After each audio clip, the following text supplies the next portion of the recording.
There's less than an hour left in 2014. There was no shortage of news this year. Our web team compiled a list of the stories that you at home read the most, and then our Jennifer Hoff took all those stories.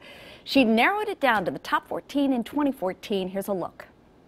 The year started with the January kidnapping at a Milwaukee tanning salon. Police say Kelly Swoboda took an employee who escaped by jumping out of his moving van that witnesses saw months later following students near Wilson High School. Swoboda died in a shootout with police, and later we learned he stalked up to 17 women. In February, an unprecedented 3.5 inches of snow fell one day in Portland, and then it just kept coming. The ensuing ice storm knocked out thousands of people's power, and this runner, who probably regrets telling our Lisa Balick it was good running conditions. Oops. In March, a family called 911 to report they had hidden their bedroom from their 22-pound house cat. Moment, okay? You hear him? Can you keep your door? Yeah, I hear him. Hold on. Keep your door shut, okay? The Barkers told KOIN 6 Lux had scratched their baby. When we followed up, they were still considering whether to keep their furry friend turned foe. Well, what I heard was boom, boom, boom. In April, a witness described a gunfight in her Southwest neighborhood after a burglary at a nearby business. A police officer was hit, his canine partner killed. The shooting suspects were arrested, and the community mourned Mick, like his handler, who said the dog had saved his life.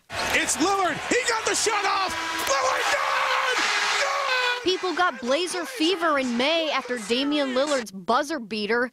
The shot with 0.9 seconds left clinched the basketball team's series.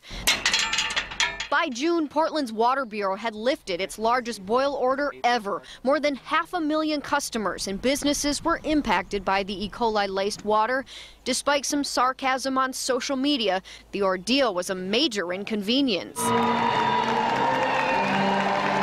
Later that month, students graduated from Reynolds High School just weeks after a shooter killed himself and freshman Emilio Hoffman in the gym's locker room. There was no indication the shooter targeted the star soccer player or teacher Todd Rispler, who was grazed by a bullet and got the loudest applause at the June ceremony. Baffling to me that this is allowed. Carla Castaño's July investigation uncovered daycare managers smoking pot who claimed it was medical marijuana. And after our story, the Office of Child Care launched its own investigation. And eventually, the Alphabet Academy Learning Center was suspended and won't be funded with your tax dollars. It was harder to comprehend the mother accused of drowning her toddler at a Cannon Beach hotel in August. Jessica Smith will be tried for the murder that was the city's first in 50 years. Come October, KOIN 6 had uncovered the governor's fiancé bought property to grow pot in 1997.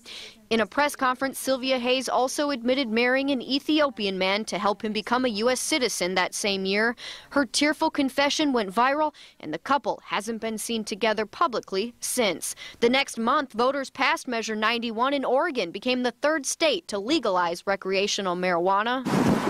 All of a sudden, I see pieces of roof just flying in the air. There was also the October 23rd tornado that touched down in Longview. The rare EF1 twister caused a mile-long path of damage, but no one got hurt. In November, though, a 6-year-old boy died when authorities say London McCabe's mother threw him from the Yaquina Bay Bridge. Jillian McCabe reported voices told her to do it. It's the best Christmas present. Better news rounded out the year when Portland veterinarian Stacy Addison was released from a Southeast Asia prison Christmas Day. Our Amy Frazier first told you about the case that got international media attention. Stacy mistakenly shared a cab with a person carrying drugs and had been jailed since September. Her mother and even lawmakers are working on a deal to secure her trip back home. Covering the top stories in 2014, I'm Jennifer Hoff.